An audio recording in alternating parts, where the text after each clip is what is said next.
Hello and welcome to the Scientist Room. My name is Jakob, I'm your host, and you're watching a attaQ episode. In this episode, I'm gonna tell you the process of making something like the Amen To Nave live performance that I put up a few days ago. It's this video running in the background, and it is an awesome performance with me doing some drum and bassy kind of live performance there, using just Amen Break and Nave. Now, as you can see, there are 3 videos playing in there, and that is a picture-in-picture session. It is a chore making videos like that on iOS. 99% of it was made on iOS. The only thing not really made on iOS is the background picture. I'll tell you all about that. Let's start from the beginning. Now, to set up a session like this, I actually had to record each bit of playing live. So I started with Amen Break Generator. It's an old app, so it doesn't have in-app audio mode or audio bus. So to record the audio from that one, I had to run the sound out from the headphone output into a Behringer UCA. The Behringer UCA is then connected to my iPad mini 2. So I was playing Amen Break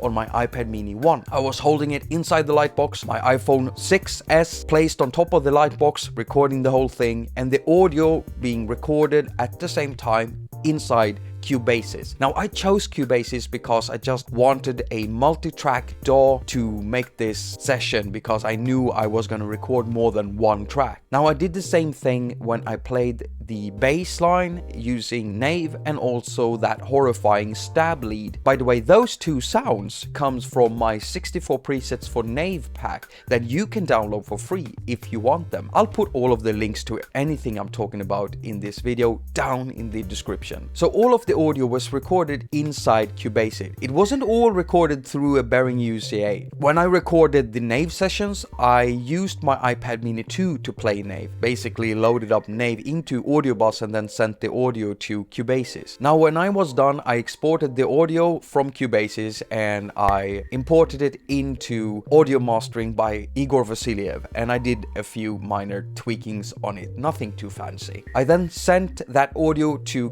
Cut Pro. For sessions like this, I always use Cut Pro because it is the best app for making picture-in-picture videos. So now I had Cut Pro opened and I had 3 recorded live sessions, and they're all in widescreen mode. But as you can see in the final video, there are 3 square boxes. First thing I had to do was export each and every one of those videos into a box type format. And at the same time when I did that, I made sure to sync the audio inside all of the video with the exported audio file that I had mastered inside Igor Vasiliev's audio mastering. That way it's easier to sync the final audio at the end of everything, because when I reach this point, I know that I'm gonna have to export the same material a lot of times, and the video is gonna be downgraded in quality and also the audio. And if I can prevent something from being downgraded, it's at least the audio, the last thing I can add. So now I had 3 square boxes with synced audio in them, the same audio, and I needed a background to put these boxes over,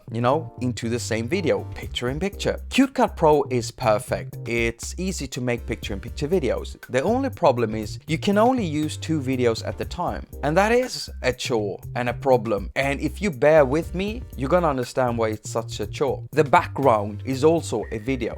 And then you have the 3 boxes, so that's 4 videos. If Cut Pro would allow me to use 4 videos, then I would have just, imported all the videos and exported it with the audio at the same time, and I would have been done there. This is not the case. Since I needed a background, I thought, okay, let's load up a picture. But I already know that every picture or text that you add inside Cut Pro gets put in the foreground, and the videos get put in the background. And there's no way to change that layering system. So I couldn't put the picture in the background. What you do then is you make a video out of the picture. But first I had to make the picture. And this is when I headed on over to a desktop computer and used Pixlr for desktop. Not the desktop version, but the one you can access through a web browser. You can't access it on iOS using Safari. So I made the picture there. I took one of my standard background attaQ backgrounds with the logos from the Scientist Room and attaQ, and then I made boxes and tried to distance them evenly. I then saved that picture, put it into Dropbox, imported it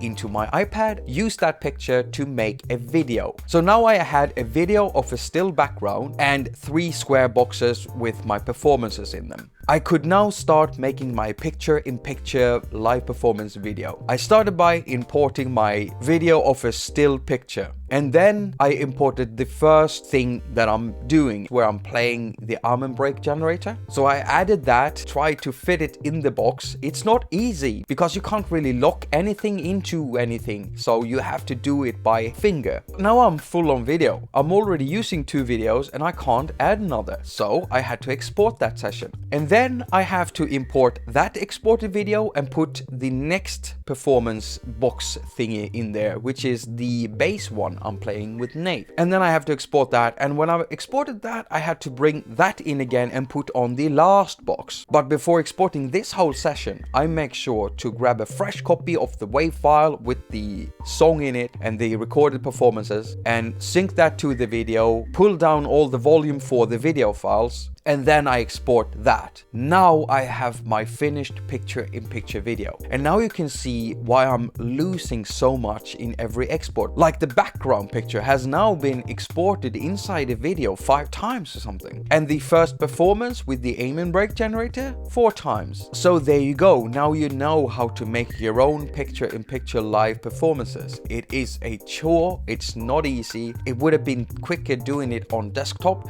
but I make my stuff on iOS, so, well, except for the background picture, but that doesn't really matter. As usual, Doug Woods, Colin Sweeney, and me, Jakob at soundtestroom.com, wishes you a very productive week. Now go finger your surfaces and have a lot of fun doing it.